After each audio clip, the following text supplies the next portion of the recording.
¿Qué tal? Otro programa de Agenda Los Andes. Hoy nuestro invitado es Luis Petri. ¿Cómo estás, Luis? Muy bien, un gusto estar acá. Bueno, Luis ha sido legislador nacional en de otros puestos que ha tenido, también de legislador provincial, y ahora es precandidato a gobernador. Hasta ahora iría a una interna con Alfredo Cornejo. Te has puesto una fundación. Así es, Mendocinos por el Futuro, Mendocinos desde por el hace Futuro. más de un año. Bien. ¿Qué han logrado definir y diagnosticar de Mendoza?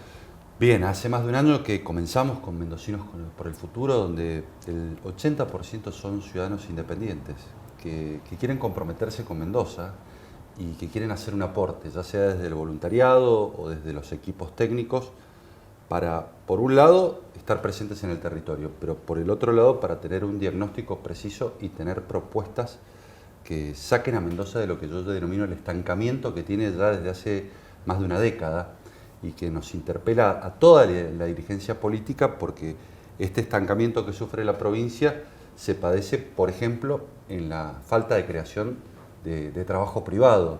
Desde hace 10 años la provincia no mueve sus números respecto a la creación de puestos de trabajo formal, y esto es grave porque repercute, por ejemplo, en los más jóvenes cuando terminan el secundario o la universidad. A la hora de elegir un destino en donde quedarse, muchas veces ven cómo en la provincia tienen cerradas las puertas y o se van a otras provincias o muchos están pensando en emigrar del país, ¿no? Y esto necesariamente nos tiene que obligar a que repensemos los motores y las palancas del crecimiento de la provincia de Mendoza, que vienen en caída, que vienen en descenso. Cuando vos analizás, por ejemplo, y esto es lo que hemos venido haciendo durante todo este año y el año pasado en la Fundación, cuando vos analizás los motores del crecimiento, los hidrocarburos vienen bajando su nivel en cuanto a la presencia que tenían respecto del Producto Bruto Geográfico. La vitivinicultura, por ejemplo, ha descendido en términos de exportaciones. Estábamos estancados en $1.000 millones año y actualmente exportamos en el 2022 $865 millones. Y allí está el futuro de la vitivinicultura y allí está el futuro de la economía de la provincia de Mendoza, en garantizar y en transformarnos en una verdadera plataforma exportadora que atraiga inversiones y que genere trabajo. La ganadería, por ejemplo, en el 2017 habían 525.000 cabezas de ganado en producción y actualmente hay 400.000. Ha habido una merma del 24%. Veíamos el turismo, que en el interanual, entre enero y enero, la provincia de Mendoza había recibido menos turistas. Entonces, el gran desafío es volver a encender los motores del crecimiento de la economía de Mendoza para que genere puestos de trabajo. Y creo que este es uno de los principales pilares que tiene que abocarse la próxima gestión, ¿no? Para ustedes son estos los motores. Estos son los motores, y además hay que luchar, y esto hay que decirlo, contra la fuerte discriminación que ha sufrido la provincia de Mendoza por parte del gobierno nacional, que repercute en estas cuestiones. Yo veía datos estadísticos y, por ejemplo, la provincia de Mendoza recibía 5.900 pesos por habitante, mientras que La Rioja recibía 91.000 pesos por habitante, o la ciudad autónoma recibía 29.000, o la provincia de Buenos Aires 19.000. Estas injusticias en las transferencias discrecionales que hace el gobierno nacional a las provincias repercuten en lo que tiene que ver con la obra pública, en lo que tiene que ver con los servicios, en lo que tiene que ver con el funcionamiento del Estado y las palancas que tiene la provincia para atraer inversiones, ¿no? Y creo que una de las grandes cuestiones que hay que plantear, y yo lo voy a plantear si soy gobernador de Mendoza, es una reparación a la provincia de Mendoza por los perjuicios ocasionados por las transferencias discrecionales del gobierno nacional.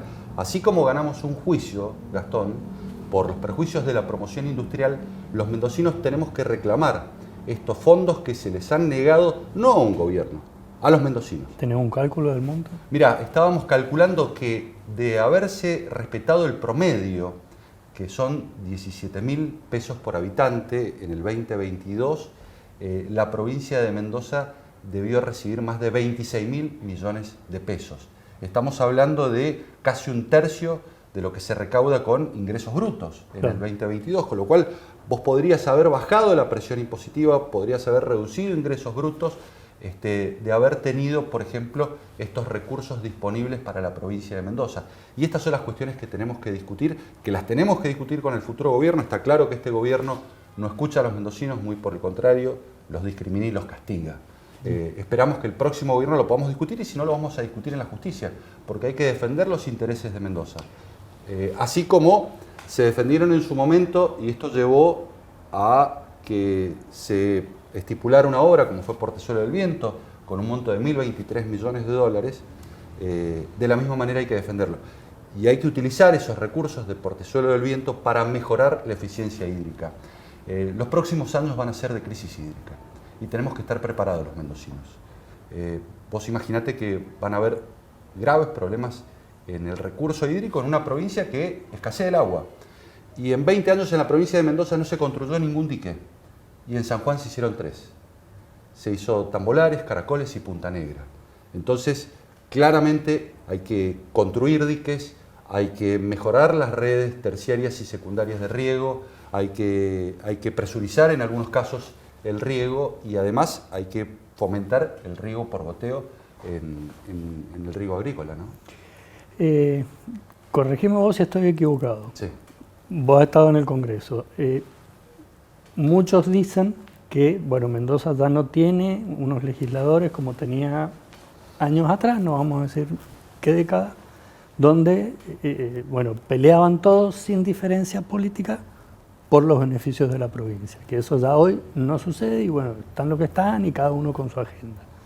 En algunos casos yo creo que es tema por tema, en algunos casos hemos hecho frente común, en otros no, lamentablemente, porque la verdad que los legisladores nacionales por Mendoza deberíamos ser todos un scrum a la hora de defender los intereses de los mendocinos. Te doy un ejemplo que sí ocurrió, por ejemplo, en el impuesto a los espumantes.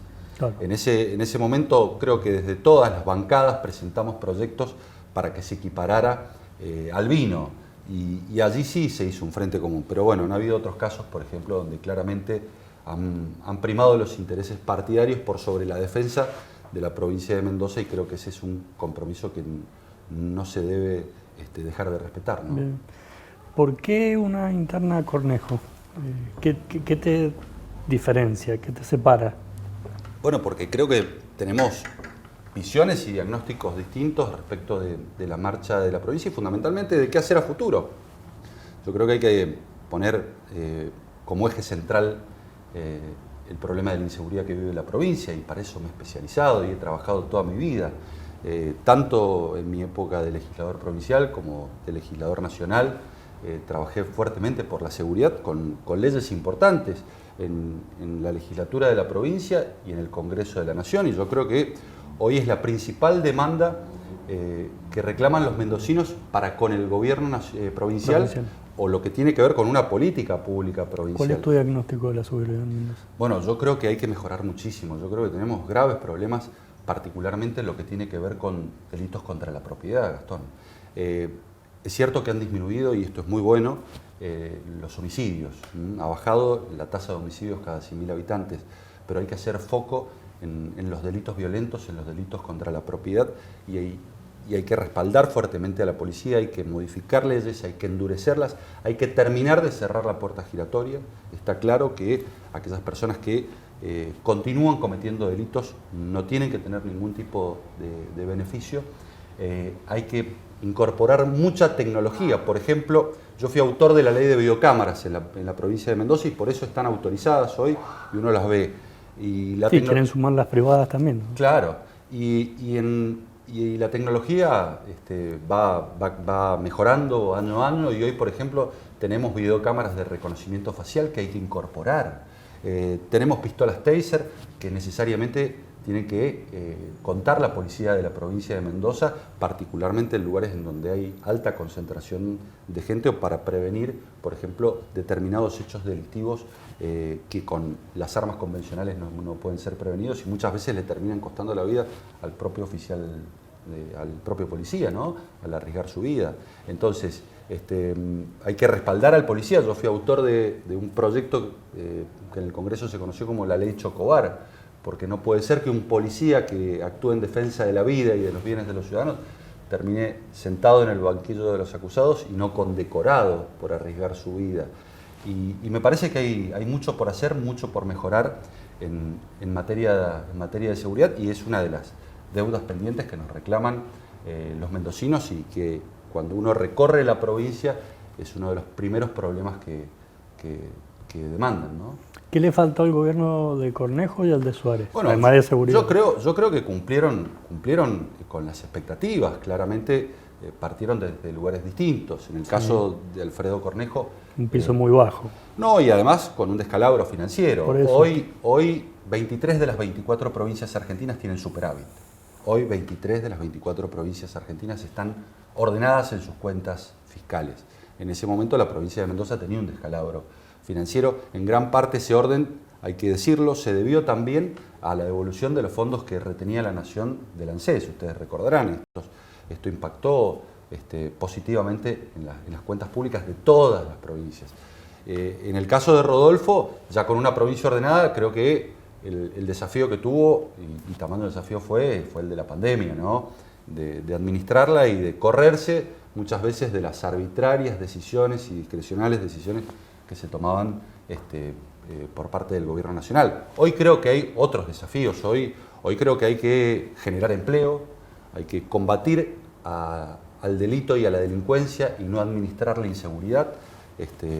Claramente tendríamos que tener niveles más bajos de robos. Cada 100.000 habitantes tenemos la misma cantidad de robo que Santa Fe, por ejemplo, y estamos muy por encima de nuestras provincias vecinas, de Neuquén, de San Juan, de San Luis, o de Entre Ríos, por ejemplo. Entonces hay que trabajar fuertemente en el combate contra la delincuencia. Yo el otro día ponía un ejemplo. En el 2008 Mendoza fue pionera a partir de una ley de mi autoría para prohibir el uso de celulares y establecer inhibidores de señal. Todavía esa ley no se cumple. Mira que pasaron gestiones. En el 2017 logré que se hiciera ley nacional. Tampoco se cumple. Es una ley que prohíbe el uso de celulares y establece la obligación de colocar inhibidores de señal. ¿Para qué? Para bloquear los datos. Para que esa persona no pueda, aún ingresando clandestinamente al celular, poder comunicarse con el mundo exterior. Y vos me decís, ¿impacta o no impacta en la seguridad? El Ministerio Público Fiscal de Santa Fe acaba de decir que 7 de cada 10 homicidios que ocurren en Santa Fe son orquestados y organizados dentro de las cárceles.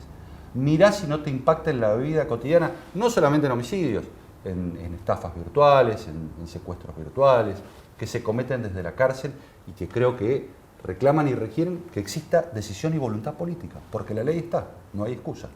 Sí. Las dos primeras medidas que tomarías si ganás la interna y llegás a la gobernación. Bueno, primero hay que bajar el gasto público, claramente. Es decir, hoy es alto en Mendoza. Y hoy sí, porque hoy es alto. Si vos querés bajar impuestos, si vos querés bajar ingresos brutos, necesariamente tenés que reducir el gasto público. Necesariamente. ¿Cómo lo reducís? Y lo tenés que ir área por área. Por ejemplo, yo miraba la Dirección de Ganadería, que recién hablábamos, que ha disminuido la cantidad de cabezas de ganado y tiene un presupuesto este año de 400 millones de pesos para gastos de personal. Y cuando vos ves los dos acueductos que se proyectan para la provincia, la Horqueta 1 y La Paz el otro, uno tiene presupuestado el 5% de la obra, que es de 3.700 millones de pesos, y el otro tiene presupuestado 0 para este año, que son 3.300 millones de pesos.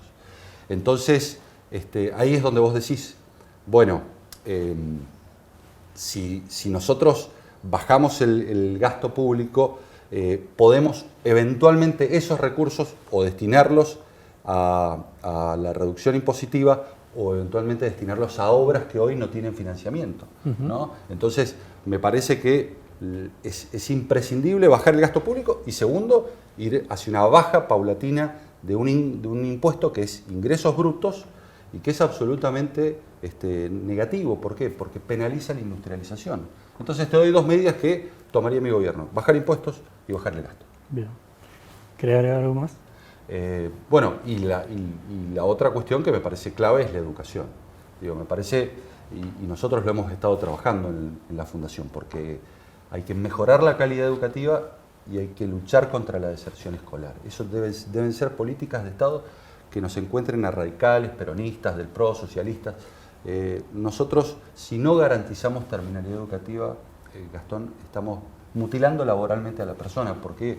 Porque seguramente esa persona va a tener un empleo de baja calidad o mal remunerado y en el peor de los casos va a tener que buscar la asistencia del Estado a través de un plan social. Entonces tiene que ser una verdadera política de Estado lograr la terminalidad educativa de todos los alumnos que ingresan a la primaria.